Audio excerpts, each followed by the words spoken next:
From Washington, D.C., thanks for tuning in and welcome to the Harness Racing Alumni Show. I'm Freddie Hudson, and I'm here today with Trade Martin and Bob Marks. The Harness Racing Alumni Show with your hosts, Freddie Hudson and Trade Martin. This week's Alumni Show is brought to you by Long Island's Century 21 American Homes Associate Broker, Joe Rico. If you're buying or selling your home, Joe Rico is your go-to guy. Joe has been representing buyers and sellers on Long Island for 30 years. He is an expert in all types of sales. Don't settle for average. Call or text Joe Rico today at 516-524-4870. That's Joe Rico at 516-524-4870. Our special returning guest today is Steve Stewart of Kentucky's Hunterton Farm, one of the world's largest standardbred breeding farms. Steve, welcome back. Glad to be back. Steve, I think I've been talking so much. I'm pretty hoarse, but for the last week, calling everybody and talking to people. So bear with me. I'll do my best. All right. Now, Steve, you and Linda Toscano recently orchestrated a letter signed by close to 200 of harness racing's most prominent breeders, owners, and trainers, urging the USTA to support the Horse Racing Integrity and Safety Act. Okay, Steve, tell us about the letter. Well, a group of us decided that we thought it was necessary to basically inform, kind of throw it out there and see, when we started this, we had no idea we'd get 200 people to sign on. My joke was when it started to fall with Linda and I, we would text each other and we would say, we got so-and-so, and more or less add it to the list. And I think after a while, basically we started it last 10 days ago, a week ago Friday. We basically started making phone calls and emailing and seeing who wanted.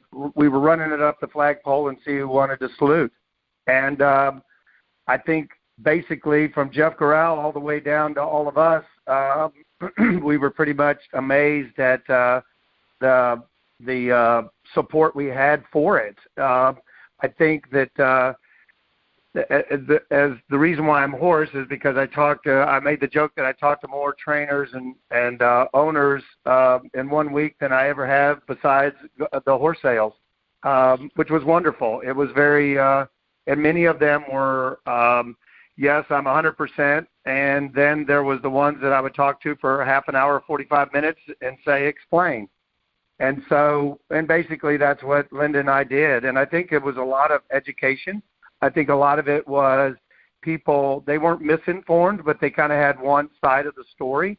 And I think that we were able to kind of point out some things that made us, our side, made them agree.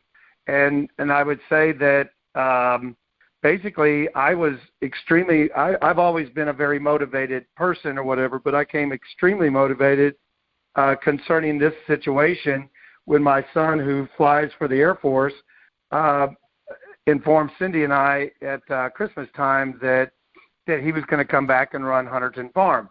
And he's 32 years old, and he can get out of the Air Force. His earliest time is his commitment's up in 3 years. So basically that's what he wants to do.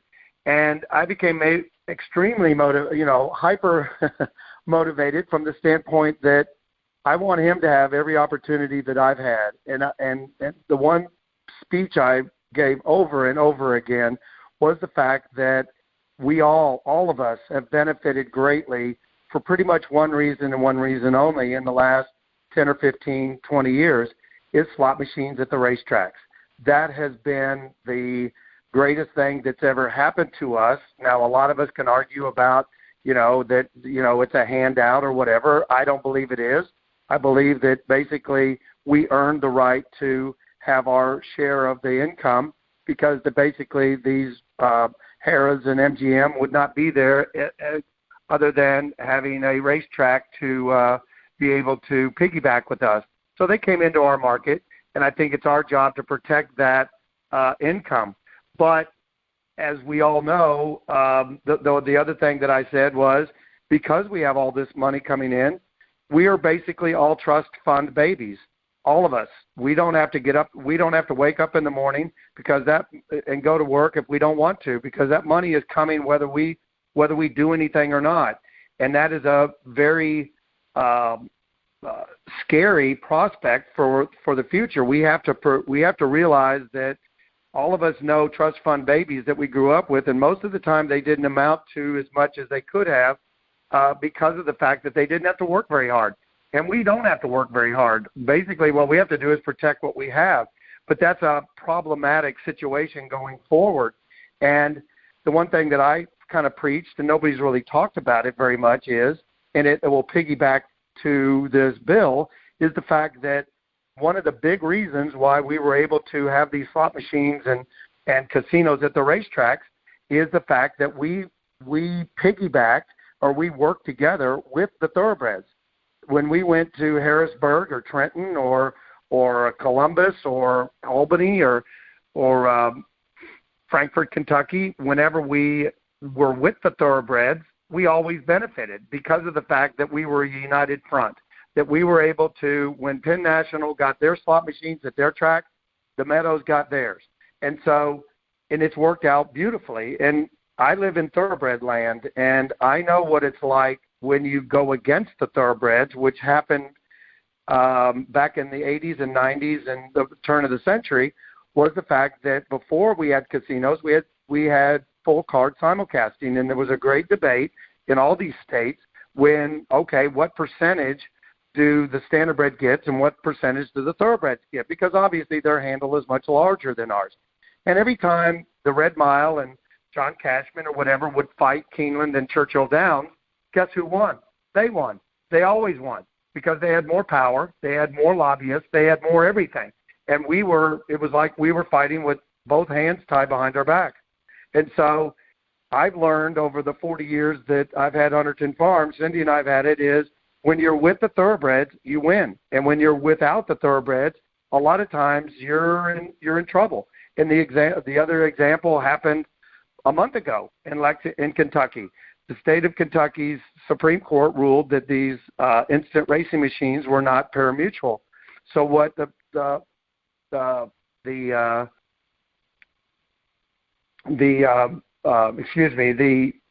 Supreme Court in their ruling said we are well aware that this is very important to our signature industry in Kentucky, and what you need to do is don't go to the courts to try to settle it with the legislators in Frankfort. Talk to them and work out something. Well, guess what? Keeneland, Churchill Downs, the thoroughbred industry all rallied. They had their ducks in a row. They counted the votes or whatever, and then within 2 weeks, they passed a law that said these instant racing machines will go with parimutuel racing, regardless of whether they're parimutuel or not. And the standardbred industry, myself and all of us down here, there's not that many of us down here, Adam Bowden and Kentucky Ann and us, we didn't have to lift a finger. We did nothing. They didn't ask for our help. They didn't need our help. And basically, the Red Mile keeps their machines, the new racetrack in Oak Grove, and now Keeneland is going to build another harness track in Corbin, which is south of Lexington, near the Tennessee border. And the reason why Tennessee doesn't have casinos, and so they're building these tracks. Keeneland and Churchill Downs built Oak Grove, and the other track is going to be built by Keeneland. And they realize that when we share the income with the thoroughbred industry, because of the fact that I know that Churchill and Keeneland realize that it's cheaper to build a harness track than it is a thoroughbred track, but they also knew that they were going to catch hell from their constituents if they didn't, share in the thing. So we share the money, which is fine, and hopefully we're going to live happily ever after. So my big concern is that's one point that I tried to make to everyone, and I think that does not fall on deaf ears. It's a fact. It's not a matter of my opinion that the thoroughbreds, as I said to people, they're not our big brother, they're our daddy. And if we can stay with them, I think, and now we dovetail back to this racing bill, and I think the thoroughbreds are ahead of us, way ahead of us, when it comes to the reason why they have endorsed this bill. The bill has been out there a long time. Stacey Hancock here at in Kentucky has an organization called WHOA, and it's basically no drugs on race day. And they had been lobbying and trying to get the bill passed, but nothing ever happened. But I think 2 years ago, when Santa Anita had all their breakdowns, and it really exposed the thoroughbred industry in a negative light to the outside world. And we all have to agree the outside world is about 99.8% of the population when it comes to knowing anything about horse racing and whatnot. So our constituents is not very big.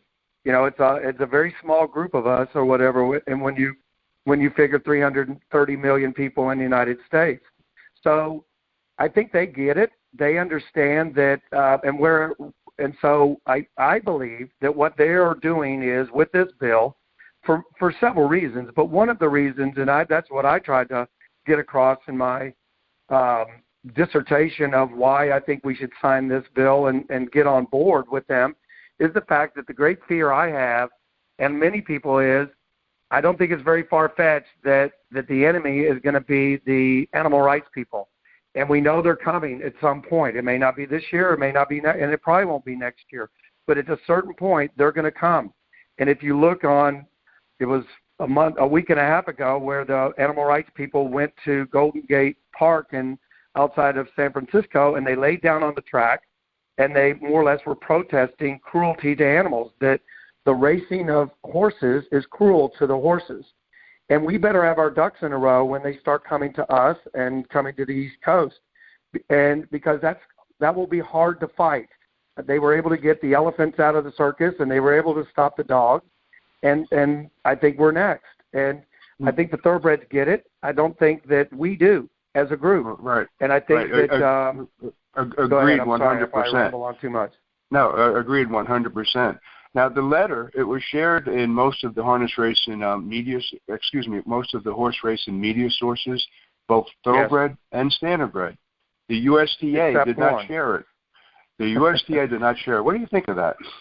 Well, I think that's problematic, and I think that that's a frustration that a lot of us have, is the fact that, when you listen to Russell and you listen to Joe Feraldo and whatever, and they slam John Campbell, and they say, well, John Campbell belongs to this country club called the Hamiltonian Society. They aren't elected. They're not, they don't speak for the industry. They're, they are a club that manages races or whatever, and they are somewhat illegitimate when they give their opinion on something, which I think is bogus, to say the least.